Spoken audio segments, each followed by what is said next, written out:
Agora, nesse momento, eu convido o irmão Antônio Carlos para levar a palavra a todos nós aqui presentes e também vocês que nos ouvem pela Rádio Ceará, também que nos assistem pelas lives do Facebook e YouTube, que Deus possa falar grandemente a vida de vocês, que vocês venham a entender o verdadeiro Evangelho e que muitas vidas possam escutar e plantar essa semente em 2026. Não deixe para amanhã o que você pode resolver hoje. Amém? Oremos, querido Deus, ó Pai, nesse momento, meu Deus, eu peço que o Senhor possa falar através do Teu servo, Pai.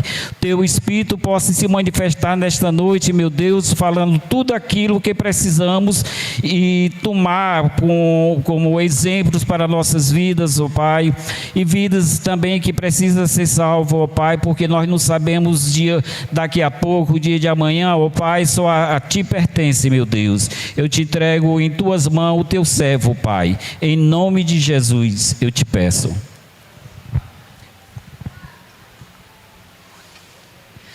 Boa noite, meus irmãos. Cumprimentar a todos com a graça e a paz de nosso Senhor Jesus Cristo.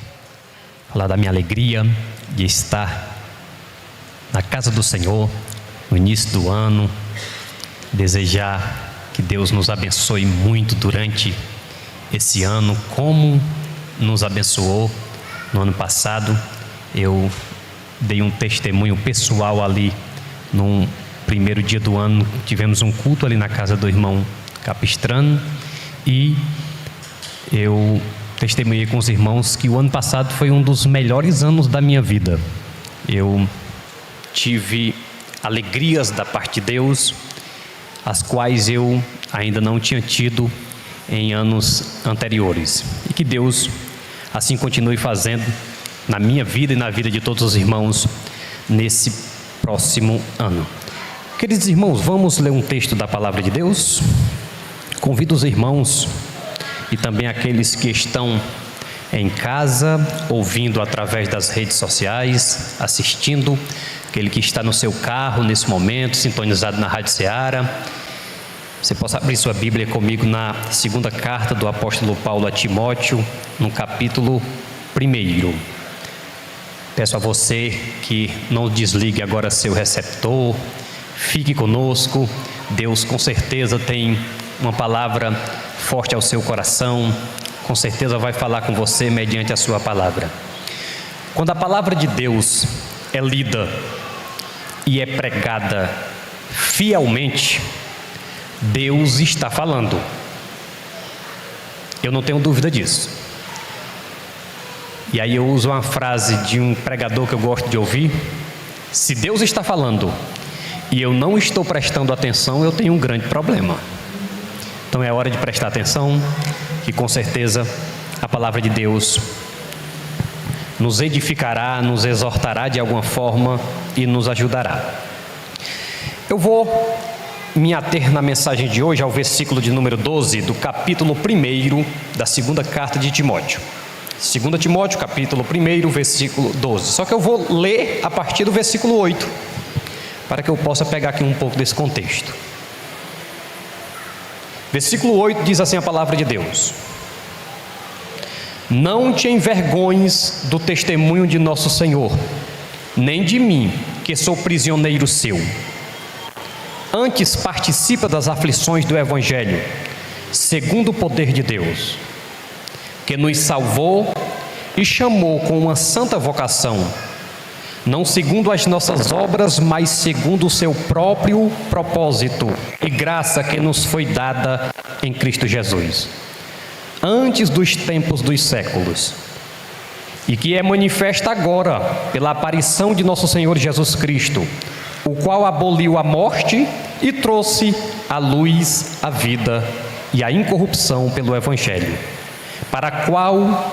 para o que fui constituído pregador e apóstolo e doutor dos gentios, por cuja causa padeço também isto.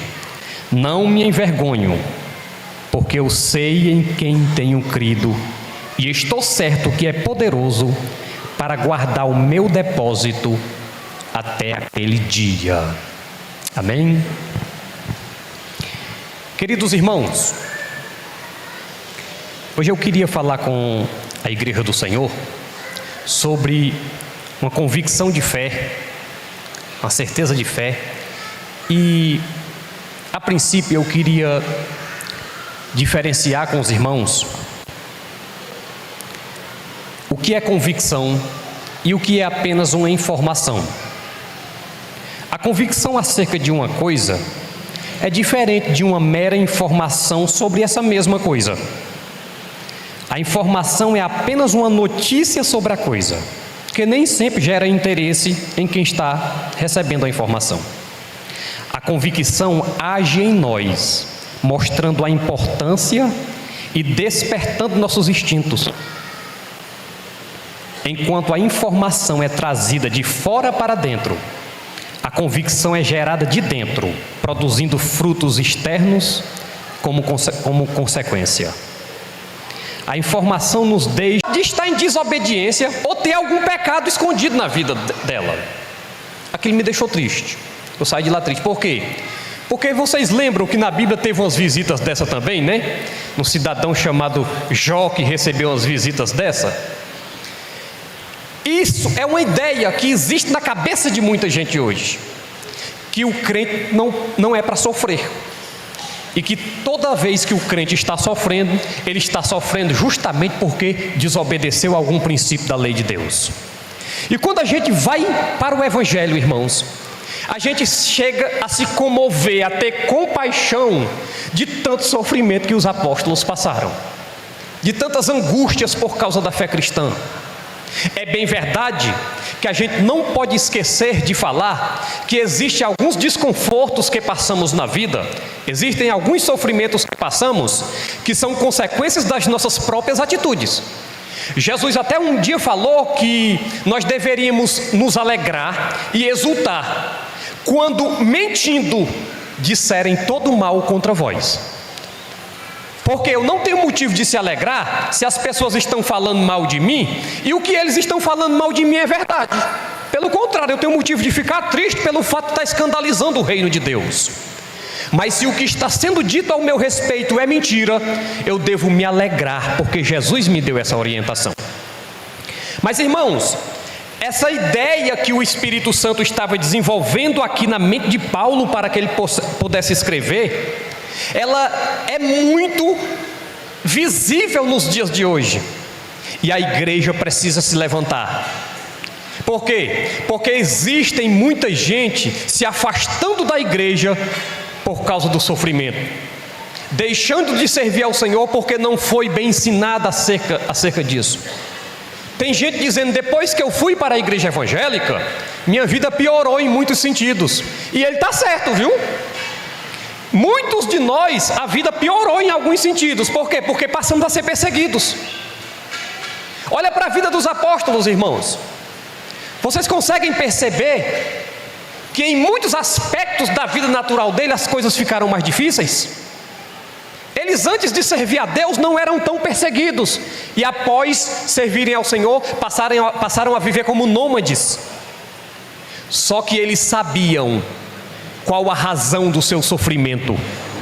Eles eram convictos que aquele sofrimento era totalmente compatível com o cristianismo, totalmente compatível com aquilo que Cristo havia ensinado. No mundo tereis aflições. Vocês lembram Jesus dizendo: mas tende bom ânimo, eu venci o mundo. Irmãos, quando o crente não é convicto dessa realidade, ele vai passar pelas dificuldades da vida e ele vai se assustar. Como é que se fala tanto de Deus e esse Deus permite que eu passe por isso? E aí, irmãos, quando a gente enfrenta as adversidades da vida, a gente começa a questionar Deus. E o crente que questiona a Deus, ele questiona por falta de conhecimento desse primeiro tópico que eu estou falando aqui, por cuja causa eu também padeço. Eu também passo por sofrimentos. E Paulo tinha experiência nessa área de sofrimento, né, irmãos? Aquele negócio daquele espinho na carne, que ainda hoje perturba a vida de muitos teólogos tentando descobrir o que é aquilo ali. É um negócio complicado, mas fala-se de sofrimento, fala-se de desconforto.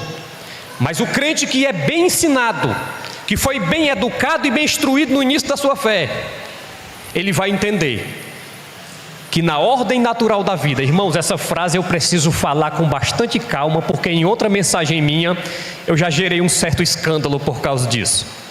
Mas eu não vou deixar de falar porque eu acredito. No aspecto natural da vida, Deus não nos dá um tratamento especial pelo fato de sermos crentes.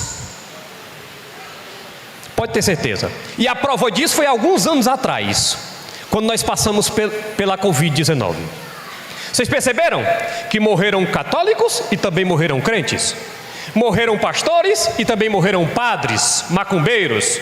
Morreram adventistas, morreram batistas. Morreram os grandes cantores evangélicos, que a gente gostava de ouvir as músicas deles e não temos mais acesso. Não existe, irmãos. Mateus capítulo de número 5, Jesus diz que o sol está nascendo todos os dias sobre os bons e os maus. A chuva cai sobre os justos e sobre os injustos. Porque no aspecto natural é assim. Se eu tiver numa sala junto com um monte de descrentes, um monte de pessoas que não conhecem Deus, e entrar alguém gripado, entrar alguém com resfriado, se a minha imunidade não estiver alta, eu vou pegar gripe igual todos os outros que estão ali. Deus não vai mandar um anjinho defendendo com uma espada todos os vírus para que eu não possa pegar gripe. Eu sou tratado naturalmente igual o descrente é. Se eu for para a chuva, eu vou me molhar igual o descrente. Se cair um raio perto de mim, vai matar eu e vai matar o descrente também. Eu não tenho um tratamento especial. E aí, essa verdade precisa ser dita para que a gente caia na real, para que a gente entenda. Eu vou passar por dias maus na vida, irmãos. Cada um de nós vai passar por dias maus na vida. E aí, se eu não entender que esses dias maus que trazem tanta angústia, que esses dias maus que trazem tanto sofrimento, de alguma forma existe a mão de Deus ali trabalhando. Eu posso não compreender. Ô irmãos, em agosto do ano atrasado, eu estava na minha casa tentando dormir, porque os eventos da cidade é bem próximo da minha casa, e de repente o meu telefone toca, 1h30 da manhã. A minha irmã me disse: senta que eu tenho uma bomba para jogar no teu colo. Aí eu, Jesus, pode falar. O nosso irmão faleceu de um acidente na instante.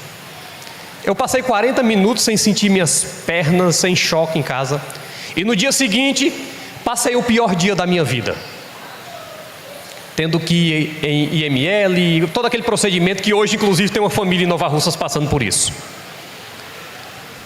Irmãos, eu ainda hoje não entendo aonde é que estava a mão de Deus no meio daquilo ali. Mas a palavra de Deus diz em Romanos capítulo 8 que todas as coisas contribuem para o bem daqueles que amam a Deus. E eu não entendo como foi que aquilo contribuiu para o meu bem, continuo sem entender, mas creio. Mas me submeto, mesmo sem entender. Existe a mão de Deus trabalhando de alguma forma. E o sofrimento que passamos nessa vida, de alguma forma, está nos dando musculaturas espirituais para enfrentar os problemas da vida.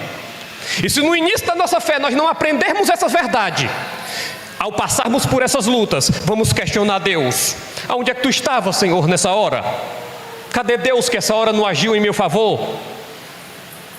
E mesmo sem compreender o fato de Deus não ter agido em meu favor, porque Ele agiu, eu só não fiz foi ver, eu só não fiz compreender, mas há uma ação de Deus em meu favor. Esse texto que eu citei de Romanos capítulo 8, tem uma versão, se não me falha a memória, a NVI, que diz que em todas as coisas Deus age em meu favor. Existe a mão de Deus agindo em meu favor de alguma forma. Continuando aqui, irmãos, sabendo disso, vamos ler comigo, irmãos, o texto de 1 Pedro capítulo 2 e versículo 21. Vão poder projetar para mim. Veja bem aqui, irmãos. Porque para isto, foque bem nessa palavra isto, sois chamados, pois também Cristo padeceu por nós, deixando-nos o exemplo, para que sigais as suas pisadas. Sabe o que é esse isto que nós fomos chamados, que Pedro está dizendo aqui?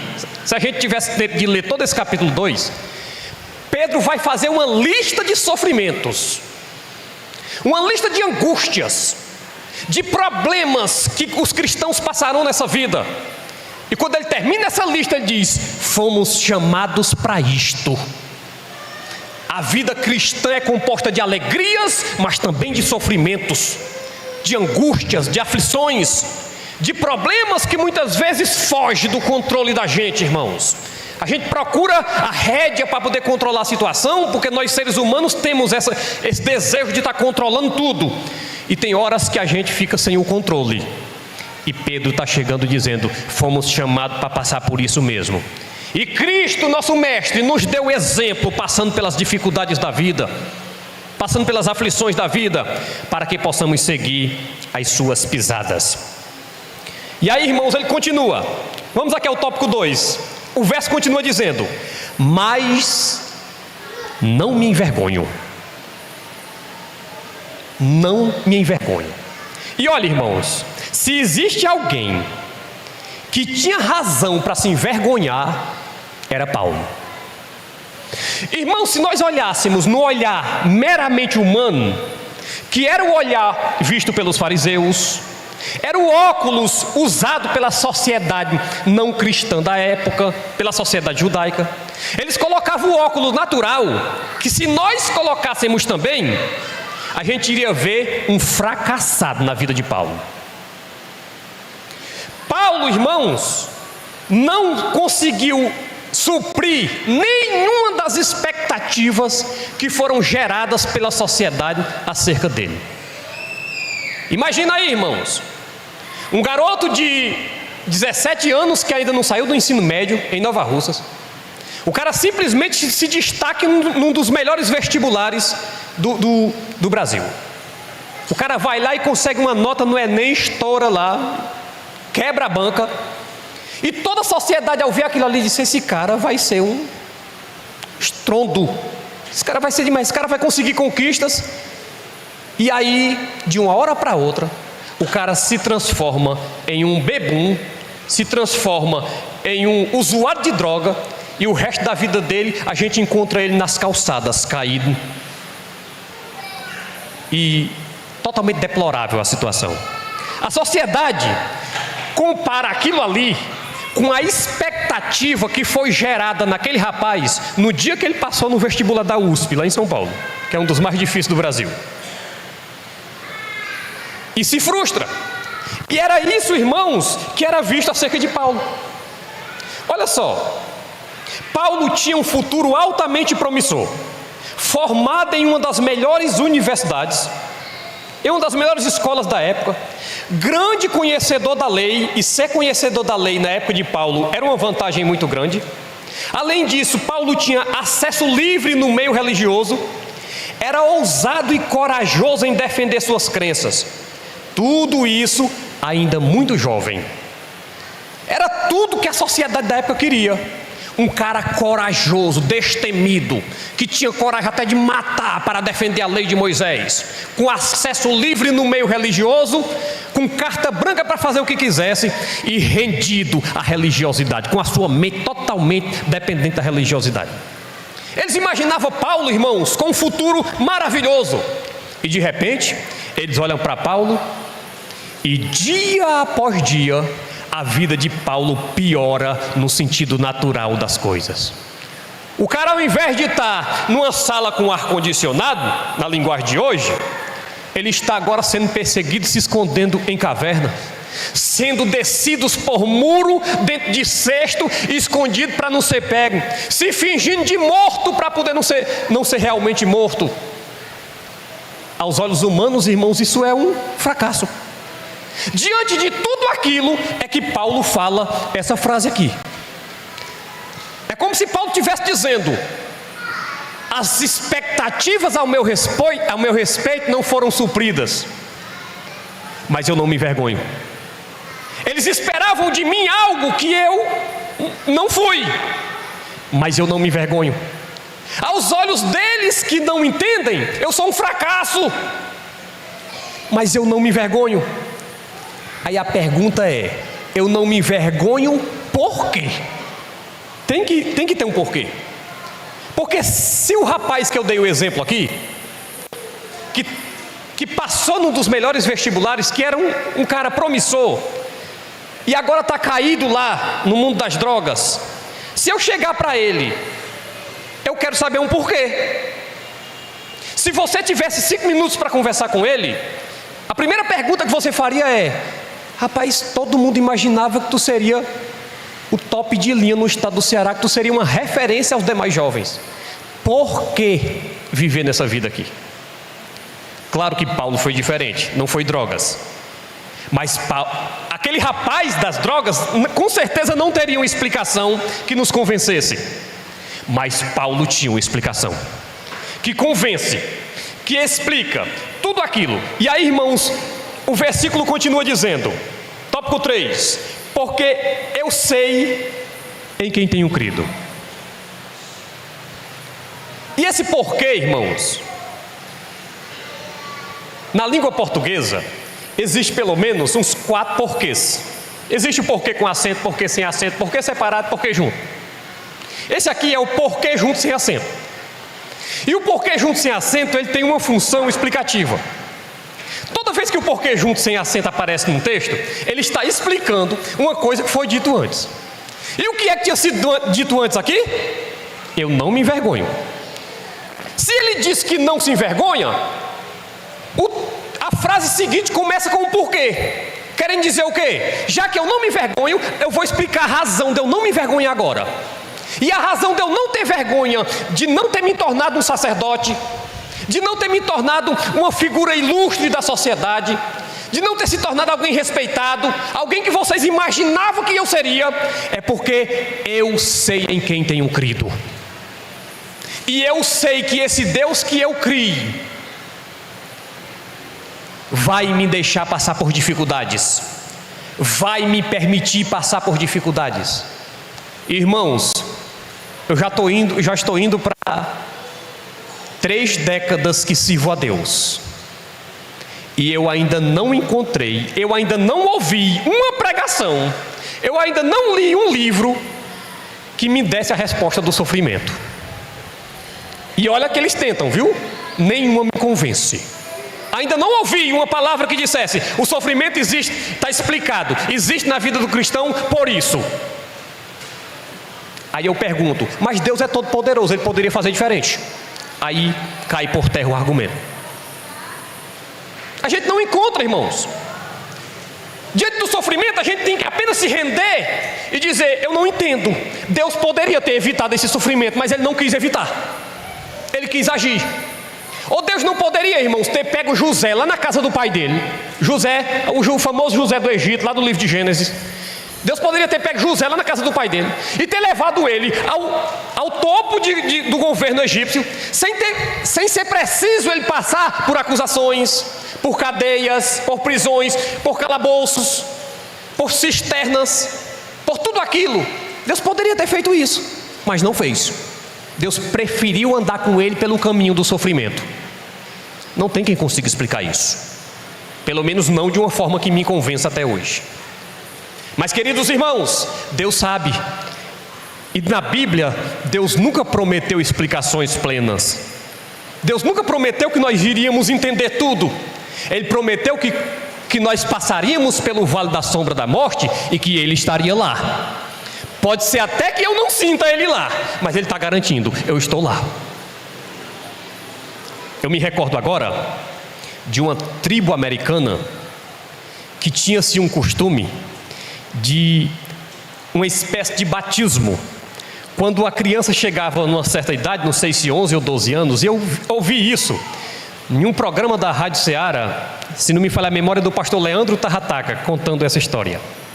E aí tinha esse ritual de pegar a criança, quando ele completava ali seus 12, não sei se 11, 12 anos, mas levava-se a criança para o meio de uma floresta, e o ritual para que ele virasse homem era: fechava-se o olho da criança com uma venda, amarrava a criança com as mãos para trás e soltava a criança no meio da floresta a noite inteira, para que ele sentisse todos os medos. Ali tinha cobra, tinha animais ferozes, tinha feras, e ele tinha que se livrar de tudo naquela situação. Ele sabia daquilo.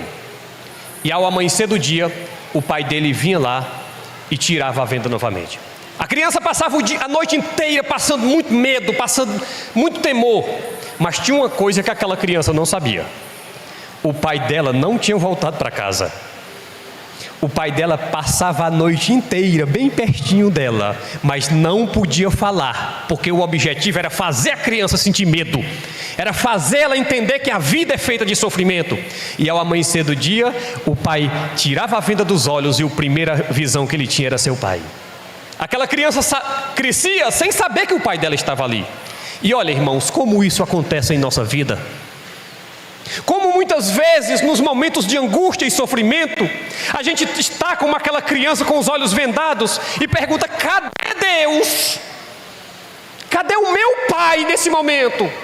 Cadê o Deus que recheou a sua palavra de promessas, de livramentos, de provisão, e eu agora estou passando por isso? A venda do sofrimento não me deixa ver que o meu pai está ali do meu lado, que o meu pai está providenciando tudo, que não vai chegar nenhuma cobra para me picar, não vai chegar nenhuma besta do mato para me devorar, porque o meu pai está ali. E aqui, irmãos, eu faço um apelo a você. Nos momentos de dificuldades da vida, de angústias, quem sabe a venda do sofrimento esteja diante de você. Quem sabe você não esteja sentindo. Irmãos, tem dias que a gente vem para o culto, parece que Deus senta mesmo bem pertinho da gente. Parece que Deus pediu o irmão do lado para se afastar um pouquinho e senta bem pertinho da gente. E a palavra toca e a gente chora, e a gente se alegra, e a gente glorifica a Deus. Mas também tem dias que a gente vem para o culto e a gente diz: meu Deus, parece que está todo mundo feliz, menos eu. Não é assim? Tem dias que a gente vem assim? Mas eu quero te dizer, o teu pai continua aí do teu lado. Você não precisa sentir para crer que ele está aí. Ele está aí pelo fato dele ter prometido que estaria. O que garante a presença de Deus do meu lado não é minha vida santa. O que garante a presença de Deus do meu lado não é o meu sentimento, não são minhas emoções. Tanto faz você estar sentindo ele hoje como não. Ele está aí porque ele prometeu, e a promessa dele é fiel e ele cumpre. Eu me recordo de uma palavra que ele disse ao profeta Jeremias, no primeiro capítulo. Jeremias, o que é que tu vês, Jeremias? Jeremias disse: eu vejo uma vara de amendoeira. Ele disse: tu viste bem, Jeremias, porque eu velo para cumprir com a minha palavra. E uma das palavras dele é: eu estarei convosco. Eu estarei convosco. Louvado seja o nome do nosso Deus. E aí, irmãos, ele diz: eu sei em quem tenho crido. É por isso que eu não me envergonho.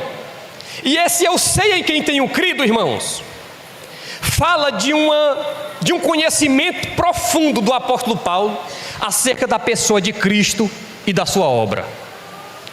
Esse eu sei não é um eu sei qualquer. Esse eu sei aqui não é apenas informação. Informação, sabe o que é?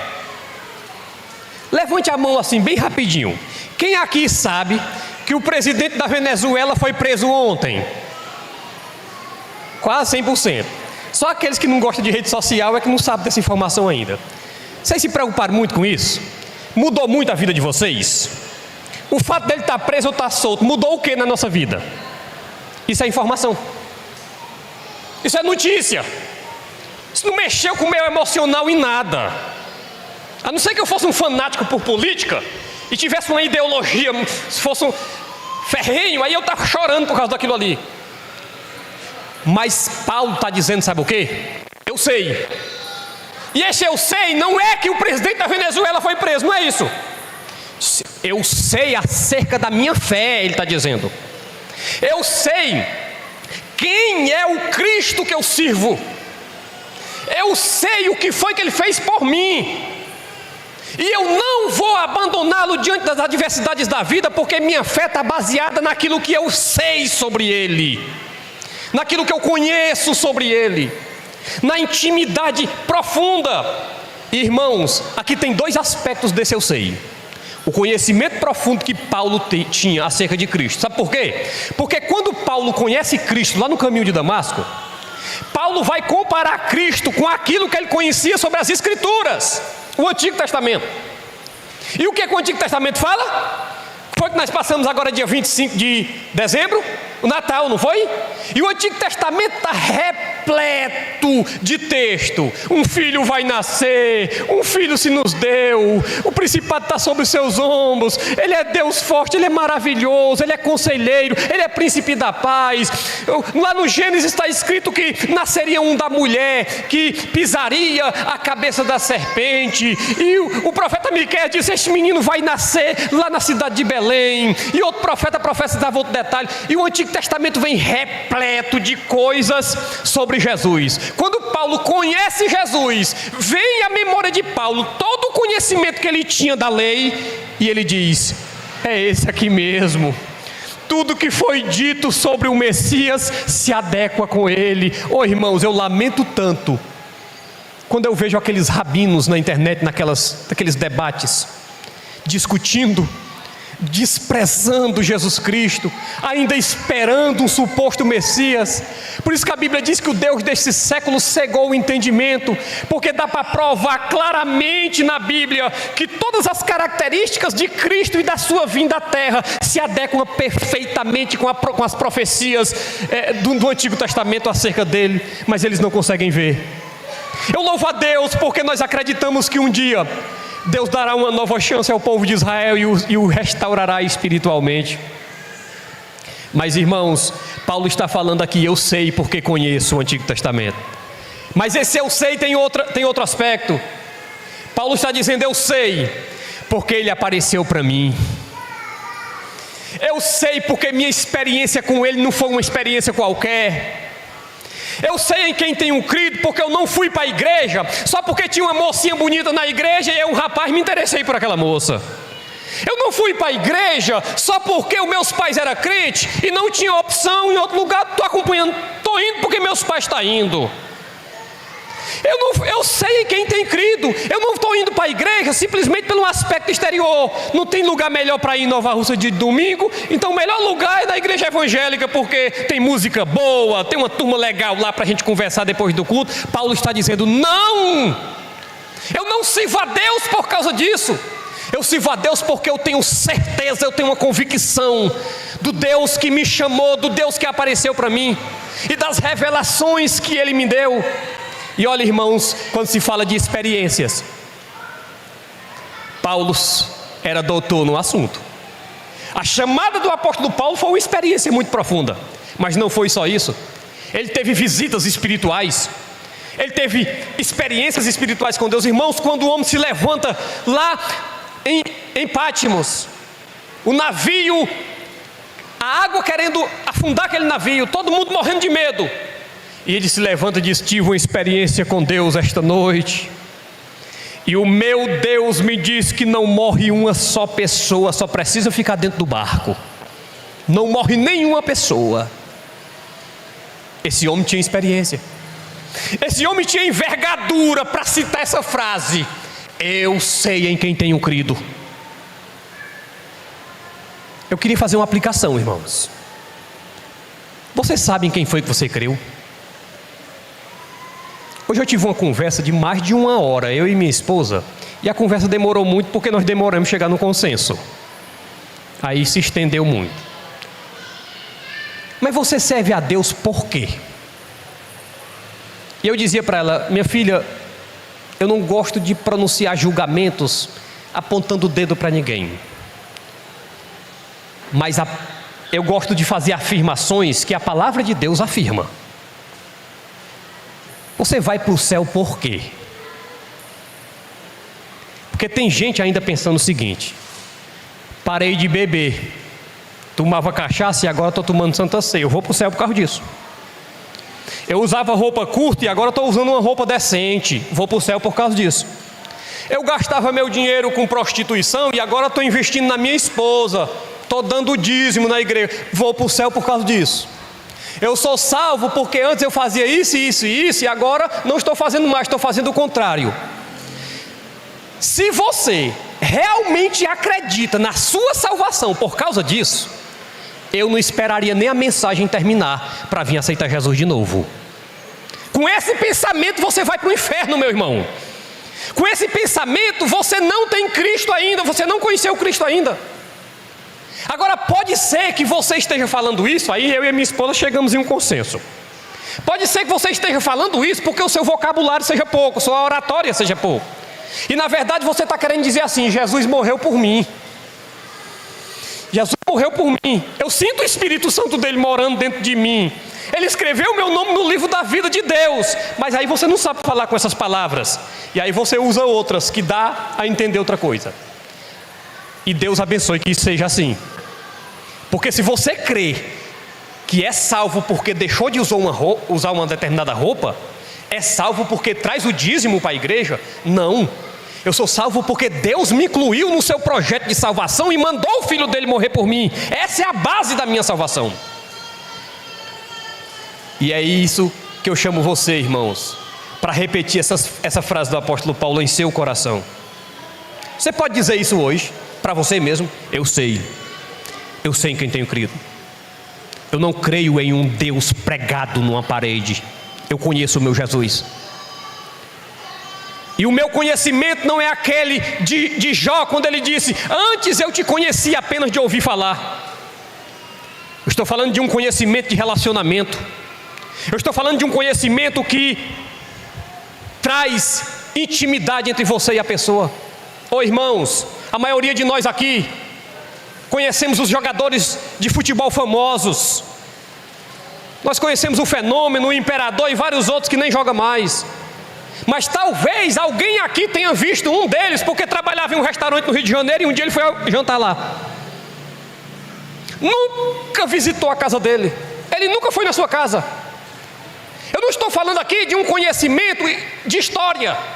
Eu não estou perguntando onde foi que Jesus nasceu. É muito fácil saber onde foi que Jesus nasceu, quem foi a mãe de Jesus, a história dele, como foi que ele viveu, a quantidade de tempo. Não. Paulo está falando aqui de um conhecimento relacional. Eu sei em quem tenho crido, porque além de conhecer a história, eu vivo com ele todo dia. Eu sinto a presença dele todo dia. O Espírito dele que está dentro de mim testifica com o meu espírito todo dia que eu sou filho de Deus. É isso que é essa a base da minha fé. E eu sei realmente em quem tenho crido. Você sabe em quem crê? Você já se parou para fazer essa pergunta? Tem hora, irmãos, que é bom a gente fazer um questionamento, para que não tenha dúvida no nosso coração se eu sou apenas um frequentador de igreja. Vocês concordam comigo, irmãos? Que é muito raro Jesus voltar e uma igreja subir toda, 100%. Eu acho que é muito raro um negócio desse acontecer. Eu acho que toda igreja tem alguém que não entendeu legal. Toda igreja tem alguém... Eu acho muito difícil. Deus abençoe que eu esteja errado. E que se Jesus voltar hoje à noite, 100% da igreja cristã evangélica de Nova Russa suba, assim como das demais outras igrejas sérias. Mas é difícil, vocês concordam comigo? Subir 100%? Se existe a possibilidade de não subir 100%, você tinha que cogitar a possibilidade de você estar no meio desse resto que ficou. E isso deveria me preocupar, porque eu não sou crente para ficar. Eu sou crente com o objetivo de subir, de estar com Cristo, de viver com o meu Senhor. Eu sou convicto da minha fé. Há mais de 20 anos atrás, eu não gosto muito de contar depoimentos que eu não presenciei, mas esse me marcou tanto que eu acho interessante contá-lo. Eu ouvi uma história que aconteceu, irmãos, aqui entre Hidrolândia e Ipu, no interior. Isso há muitos anos atrás.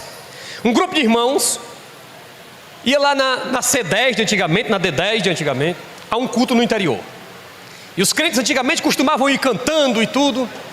E aí, na volta do culto para casa, tinha um grupo de homens que tinha planejado fazer uma emboscada para outro homem lá, para matar uma pessoa lá. E esse homem que iria ser morto não veio nesse dia. E eles, decepcionados, ouviram o cântico dos crentes vindo de lá para cá. Rapaz, para não passar em branco, vamos pelo menos brincar aqui com os crentes.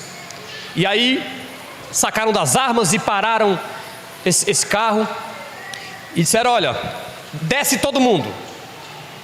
Desceram, fica só o motorista aí. Agora, quem não quiser mais ser crente, sobe num carro para ir embora. E aqueles que quiserem permanecer sendo crentes, fica para a gente matar. Só convicção para passar por uma situação dessa daí. A gente já fica com o pelo do corpo arrepiado.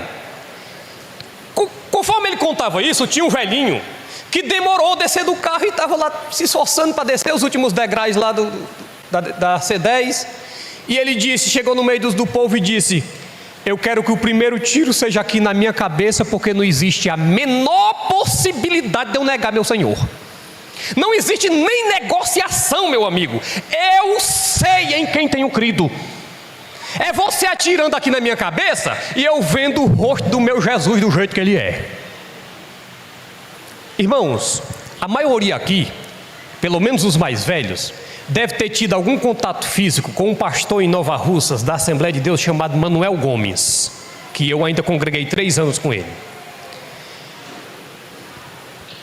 Ele me fez passar por uma experiência que até hoje, quando conto, mexe comigo. Já no final da sua vida, eu fui visitá-lo em Fortaleza. Ele com um câncer de pele, os rins já parados, numa maca de hospital. E eu cheguei perto dele, o cumprimentei, o abracei. E eu disse: como está, pastor Manuel? Ele disse: irmão Antônio Carlos, eu estou muito bem. Eu estou, irmão Antônio Carlos, vivendo a expectativa de ver o rosto do meu Jesus. Conforme ele contava isso, a lágrima descia. E eu, para confortá-lo, disse: não, pastor, o senhor não vai morrer agora. E ele disse: não adianta você dizer isso não, irmão Antônio. Eu sei que eu vou morrer agora. E não tem mais motivo para Deus me dar mais muito tempo de vida, não. Olha um homem da minha idade. Irmão Antônio Carlos, eu tenho quase 50 anos falando de Jesus. Já batizei. Teve pessoas em Nova Russas, que ele passou quase 30 anos, que ele ganhou para Cristo. Teve pessoas que ele apresentou na igreja, batizou, discipulou, casou a pessoa e consagrou a pessoa a presbítero. Tem presbíteros em Nova Russas que passou por todo esse processo nas mãos do pastor Manuel. E ele disse: irmão Antônio Carlos, passei a vida inteira falando desse Jesus, está na hora de eu ver ele. Eu não tenho mais razão para viver nessa terra. Alguns dias depois ele partiu. Mas, irmãos, aquilo me voltou para casa com o coração assim apertado. E eu disse: Senhor, será que eu tenho uma fé desse tamanho? Será que eu tenho uma convicção tão forte como a convicção que o pastor Manuel tinha, de saber em quem tenho crido? Parto agora, irmãos, para a parte final. Depois dele dizer que sabia, surge então outra coisa. Esse Deus que eu sei que eu tenho crido, Ele é poderoso para guardar o meu depósito. Vocês estão prestando atenção, irmãos, que é uma escada que o apóstolo Paulo está construindo nesse versículo, que quando ele sobe um degrau, esse degrau dá possibilidade para ele ir para o próximo. Ele diz: a vida cristã é composta de sofrimentos, mas eu não me envergonho. Ele passa para o segundo degrau, dos sofrimentos. E eu não me envergonho porque eu sei exatamente em quem tenho crido. Eu sei do meu Deus. E em saber desse Deus que eu tenho crido, eu adquiro nele confiança em saber que Ele é poderoso para guardar o meu depósito. Vejamos aqui, irmãos, que Paulo faz um contraste entre se envergonhar e guardar o depósito. Ele agora virou o jogo. Ele agora, ao invés de estar tentando se explicar porque alguém está acusando ele, ele diz: espera aí, ser crente não é bem o que vocês estão pensando, não. Vocês estão me vendo como um fracassado? Pois eu deixei de sentir vergonha para ter um cartão de crédito cheio de crédito. Eu ganhei um cartão de crédito antecipado e nele foi feito depósito. E esse depósito está sendo garantido. Ô irmãos, e como é bom a sensação de fazer depósito, vocês já viram? Eu sei que é muito raro na vida da maioria de nós. Quando entra o salário na conta, já tem uns segundos donos indo buscar, né? Mas é bom, irmãos, quando sobra alguma coisinha, a gente consegue ir lá fazer o depósito. E Paulo estava sentindo essa sensação. Eu sei que o meu Deus é poderoso para guardar o meu depósito. E aqui eu finalizo a mensagem, porque há uma discussão entre os estudiosos sobre o que seria exatamente esse depósito. O que seria esse depósito? E aqui eu vou falar aqui rapidamente de 3 possibilidades. E aí você, se apega a uma dessas possibilidades e diz: eu acho que o depósito que ele falava deve ser aquilo ali. Ou quem sabe você imagine outra coisa que eu não vou falar aqui, e você entenda: não era isso aí, era outra coisa. Aí depois do culto você me procura, que é para me saber o que é isso. Tá ok? Vamos lá. Uma possibilidade, irmãos, que ele poderia estar se referindo ao próprio Evangelho. Quero que o irmão projete para mim Romanos capítulo 1, versículo 16. Olha só, ele poderia estar falando disso aqui: porque eu não me envergonho do Evangelho de Cristo, pois é o poder de Deus para a salvação de todo aquele que crê, primeiro do judeu e também do grego. Paulo tinha um cuidado muito grande para que o Evangelho que ele pregasse não fosse deturpado. Ele aceitava até que alguém manchasse a sua reputação e a sua imagem, mas do Evangelho, não. Ele chegava, irmãos, a usar expressões, como ele usou em Gálatas, chamando o Evangelho de meu Evangelho. Ele disse assim: se chegar uma outra pessoa pregando um Evangelho que não seja o Evangelho que eu anunciei, o meu Evangelho, que seja anátema. Então Paulo tinha um amor muito grande por o Evangelho, e uma das possibilidades é que ele estivesse falando o seguinte: o Evangelho que Deus me deu é o depósito, e Deus não deixará esse Evangelho que eu prego cair por terra. A eficácia, o poder dele em salvar, a glória que há no Evangelho, o cumprimento das promessas que há no Evangelho vai ser cumprida. Deus vai guardar esse depósito. Outra possibilidade, irmãos, está no livro de 2 Coríntios capítulo 5, versículo 10, que Paulo poderia estar falando das recompensas que o cristão vai receber.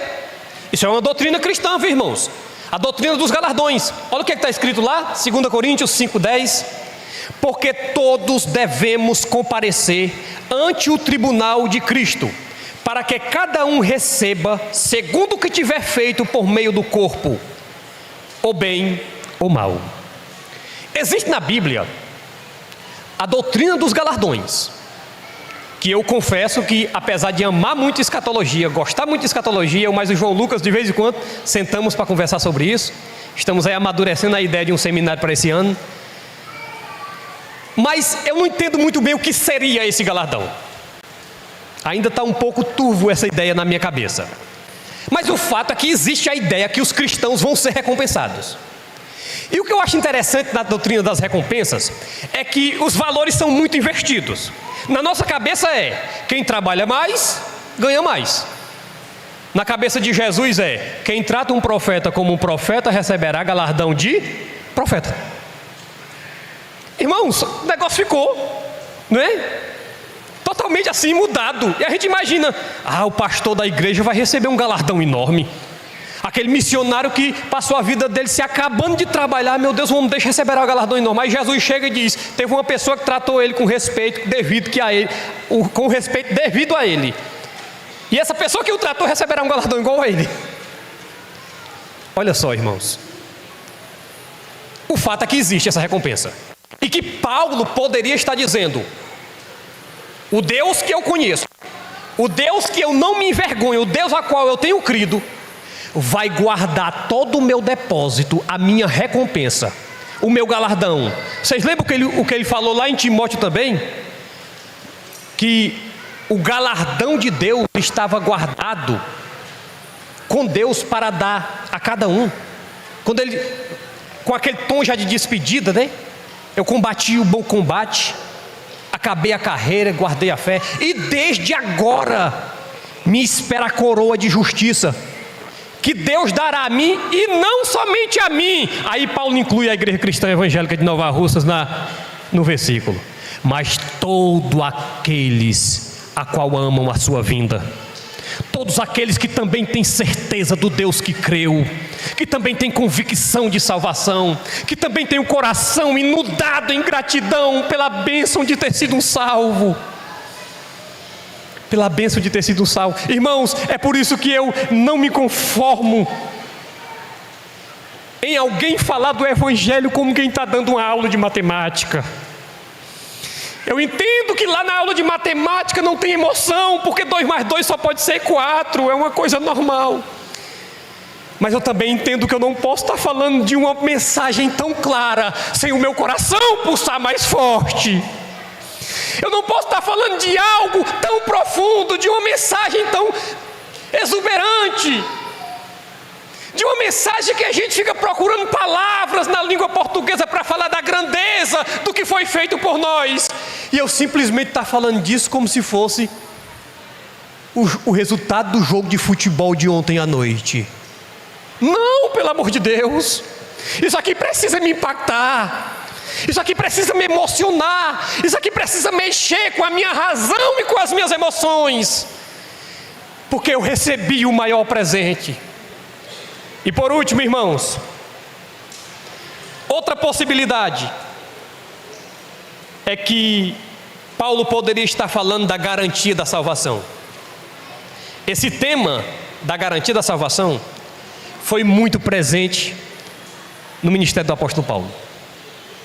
Paulo poderia estar dizendo o seguinte: eu fui salvo, o meu nome está no livro da vida, o Espírito Santo mora dentro de mim, e o Deus que me deu isso vai garantir que eu não vou perder isso. E aqui eu queria citar alguns versículos. Irmão, projete para mim Filipenses capítulo 1, versículo 6. Eu vou até pedir aos irmãos que não precisa folhear agora, porque eu vou citar de forma mais rápida, a gente vê aqui na tela. Olha o que Paulo disse, dentro dessa mesma tônica de segurança de salvação: tendo por certo isto mesmo, que aquele é Deus, irmãos, aquele que em vós começou a boa obra, a aperfeiçoará até o dia de Cristo Jesus. Ele está querendo dizer, sabe o quê? O Deus que te salvou, não te salvou e voltou para o céu. Ele te salvou e deixou o Espírito Santo morando dentro de você, trabalhando com você a todo dia. O Espírito Santo, irmãos, faz aquele trabalho que alguém ontem fez com a irmã Nicole, lá no casamento dela. Alguém passou um tempo enorme lá com ela, ajeitando os últimos detalhes do vestido, como iria acontecer, para na hora dela se apresentar para o seu noivo, ela está perfeita. O Espírito Santo, depois de salvar, Paulo está dizendo aqui, que ele continua ajeitando esse vestido de noiva em nós, me aperfeiçoando, tirando uma coisinha que está errado ali, colocando uma coisinha que está faltando aqui. Você sente esse trabalhar do Espírito Santo na sua vida? Você sente? Porque se você vive em pecado e você não consegue sentir incômodo nenhum, você já se acostumou com isso, isso pode ser um sério indício que o Espírito Santo não mora aí.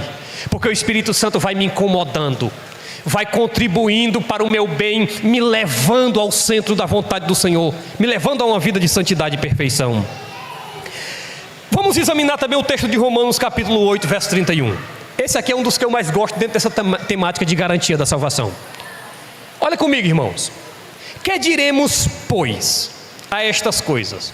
Se Deus é por nós, quem será contra nós? Aquele que nem mesmo a seu próprio filho poupou, antes o entregou por todos nós, como não nos dará também com ele todas as coisas? Quem intentará acusação contra os escolhidos de Deus? É Deus quem o justifica. Segura aí, irmão. Eu vou ler mais, mas segura aí. Esse versículo é um dos versículos que o diabo tem mais raiva na Bíblia. Porque o diabo está presente nesse versículo aqui, viu, gente? Este quem aqui é ele. Este quem é ele. Se existe uma pessoa, um ser, que existe a possibilidade de levantar acusação contra nós, é o próprio diabo. Só que esse texto está dizendo que quando o diabo se lembra de nos acusar, ele também se lembra, estão justificados. Quem é que vai acusar? Irmãos, me vem à memória o texto de Jesus a Pedro, quando ele disse: Pedro, o diabo foi até Deus pedir para peneirar a tua vida, Pedro, mas eu roguei ao Pai por ti, para que a tua fé não desfaleça. Ô irmãos, Jesus se tornou intercessor por nós, vocês sabem disso, à direita de Deus. E quantas vezes ele deve ter feito por nós aquilo que fez por Pedro? Senhor, não deixa a fé dele desfalecer nesse momento. Não deixa. Vamos continuar, 34. Quem os condenará? Pois é Cristo quem morreu, ou antes quem ressuscitou dentre os mortos, o qual está à direita de Deus e também intercede por nós. Quem nos separará do amor de Cristo? A tribulação? Ou a angústia? Ou a perseguição? Ou a fome? Ou a nudez? Ou o perigo? Ou a espada? Como está escrito: por amor de ti somos entregues à morte todo dia. Fomos reputados como ovelhas para o matadouro. Mas em todas estas coisas somos mais do que vencedores por aquele que nos amou. Porque eu estou bem certo, ou expressão que Paulo gostava de usar, né, irmãos? Eu estou certo. Essa expressão tem tudo a ver com o tema da mensagem de hoje: convicção. Eu tenho convicção de que nem a morte nem a vida, nem os anjos e nem os principados, nem as potestades, nem o presente nem o porvir, nem a altura e nem a profundidade, nem alguma outra criatura poderá nos separar do amor de Deus que está em Cristo Jesus, o nosso Senhor. Eu não tenho como olhar para um texto desse sem afirmar a perseverança dos santos, sem afirmar que o Deus que me chamou é o mesmo Deus que me sustenta. Eu entendo que existe a graça comum, que é aquela que Deus dá a todos os homens. Eles estão respirando e isso já é graça. Eu entendo que existe a graça salvífica, que é aquela que atinge o homem trazendo salvação ao seu coração. Mas existe também um aspecto da graça que é a graça sustentadora. O meu Deus me deu a graça comum de respirar, me deu a graça da salvação e também me deu junto a graça da sustentação. Vejamos o texto de Filipenses capítulo 5, versículo 24 para finalizar. Ou seja, 1 Tessalonicenses capítulo 5, versículo 24. Quem nos chamou, irmãos? Deus. Fiel é o que os chama, o qual também o fará, o sustentará. Eu creio que se estiver vivo, no final de 2026 continuarei servindo ao Senhor. Estarei aqui com os irmãos louvando e adorando Ele. Mas eu não creio isso porque jejuo muito. Eu não creio nisso porque oro muito, ou porque me santifico muito. Eu creio que estarei firme nos caminhos do Senhor, porque quem me chamou o fará. É essa a base da minha fé. Vamos se render diante desse Deus que nós amamos e cremos? Se tiver alguém aqui nesta noite que ainda não tinha olhado para esse Deus dessa forma, que diz que creu em Deus, mas que hoje sentiu que na verdade não crê, e que deseja manifestar isso que o Espírito Santo está trazendo ao seu coração. Nós não gostamos de fazer aquela pressão psicológica, mas também seria injusto nós terminarmos o culto e não deixarmos um espaço para nós vermos o que o Espírito Santo está fazendo na vida dos nossos visitantes, na vida da pessoa que nesse momento está em casa. E a pessoa muitas vezes está com vontade de dizer: eu quero Cristo. Como é que eu faço? Qual é o primeiro passo que eu dou? E o primeiro passo é você levantar a mão e dizer: eu quero confessar que eu amo esse Senhor e quero viver com Ele. Eu quero conhecer, eu quero ter essa convicção de fé. E eu falo isso, irmãos, porque preguei uma mensagem em um culto de rua um dia. E eu me recordo que estava pregando sobre a sede que o Espírito Santo gera no coração do pecador. E naquele dia, aqui em Nova Russas, eu não deixei esse espaço do culto para que alguém se manifestasse. E às 6 horas da manhã, quando eu abri minha porta, na casa que eu moro atualmente, tinha um cidadão sentado na calçada. E ele disse: você é aquele pregador que pregou ontem no culto da rua? Eu sou o esposo da irmã fulano de tal. Passei a noite ontem pesquisando onde era a sua casa. Estou sentado aqui esperando você acordar, porque eu vim beber da água que você pregou ontem. Tem alguém hoje aqui que deseja beber desta água, manifestar isso, falar desse amor? Senhor, nós louvamos o Teu nome, porque a Tua palavra diz que ninguém conhece o Pai senão o Filho, e ninguém conhece o Filho senão o Pai, e aquele a quem o Filho quiser revelar. E eu Te amo, Senhor, porque o Senhor quis revelar a nós. E hoje nós, como igreja, tanto individualmente como coletivamente, queremos afirmar: nós sabemos em quem temos crido, Nós sabemos a fé que há no nosso coração, nós sabemos e reconhecemos o que foi feito por nós. Te amamos, Senhor, louvamos o Teu nome, adoramos o Teu nome. Muito obrigado pela Tua palavra, obrigado pelo privilégio, pelo prazer de Te servir. Nos dá uma semana de paz, Senhor, de bênção. Nos dá a oportunidade de testemunhar do Filho de Deus, desse amor maravilhoso, dessa graça para outras pessoas durante essa semana. É o que te pedimos, meu Pai, em nome de Jesus. Antes de terminar, você que está em casa ouvindo pela rádio, você que está aqui na igreja, se você sentiu esse desejo, mas tem uma timidez de vir aqui para frente porque você não quer se expor, não tem problema. Terminou o culto, procure qualquer um desses irmãos. Ou se você que está em casa, procure alguém, entregue a sua vida para Cristo. Amém.